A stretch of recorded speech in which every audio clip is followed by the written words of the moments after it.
Long ago, an advanced civilization known as the Sheikah inhabited these lands. It was the power and wisdom of the Sheikah that saved this land time and time again. It is interesting, however, to think that something of them might still remain hidden away in a shrine such as this. But their civilization disappeared long ago, or so it is said. This is a quote from the old man in Breath of the Wild. We already know that the Sheikah will be playing a major role in this game, but the E3 footage we received only sparked new questions about the infamous Sheikah tribe. Who are these Sheikah monks? Why did the old man refer to them as an advanced civilization? And where did all this technology come from?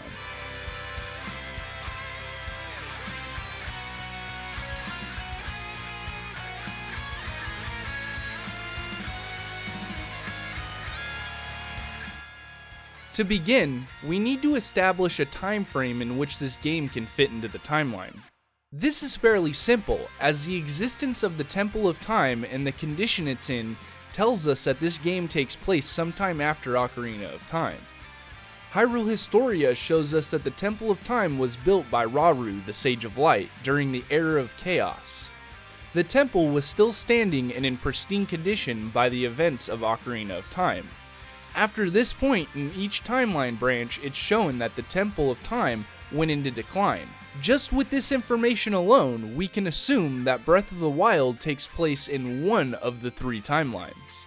Now that we've got that out of the way, let's get started on what we know of the Sheikah. Skyward Sword is our first reference point. The Sheikah once served the goddess Hylia, but by the time Skyward Sword takes place, it seems as though the tribe disappeared. Only Impa is shown throughout the entirety of the game. A fair amount of the tribe must have perished during the battle of Hylia and Demise, but where they went isn't important just yet. We'll get into that in a moment. What is important is what they left behind. The Lanayru Desert is filled with time shift stones that have the Sheikah eye symbol engraved on them. Lanayru Desert is also the only place on the map that you can find this time shift technology other than the Gate of Time within the sealed temple. Along with time shift stones are ancient robots, who mine the surrounding area for time shift ore. Now, someone had to have created these robots, but no one was around by the events of Skyward Sword. While poking around the official site for Skyward Sword, I stumbled upon a bit of text showing that the Lanayru Desert was once inhabited by a civilization other than the robots. The Lanayru region was once a lush green landscape, but due to the irresponsible actions of its past inhabitants, the natural resources of the area have been stripped dry. And hundreds of years in the past, these robots perform various tasks for the people of the region.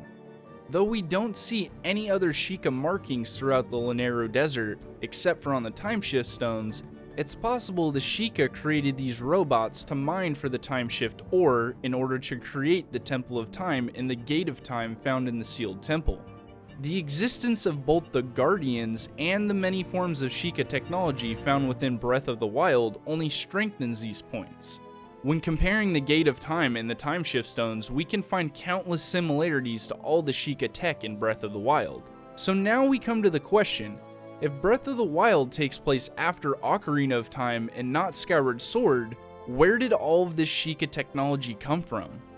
Everything mentioned about the Sheikah after Skyward Sword never mentioned anything about the Sheikah being technologically advanced. After the Hyrulean Civil War, the tribe dwindled down to almost nothing, leaving Kakariko Village behind for the Impa of that era. It's next to impossible for the Sheikah to have created these shrines throughout the land without being noticed by the people of Hyrule.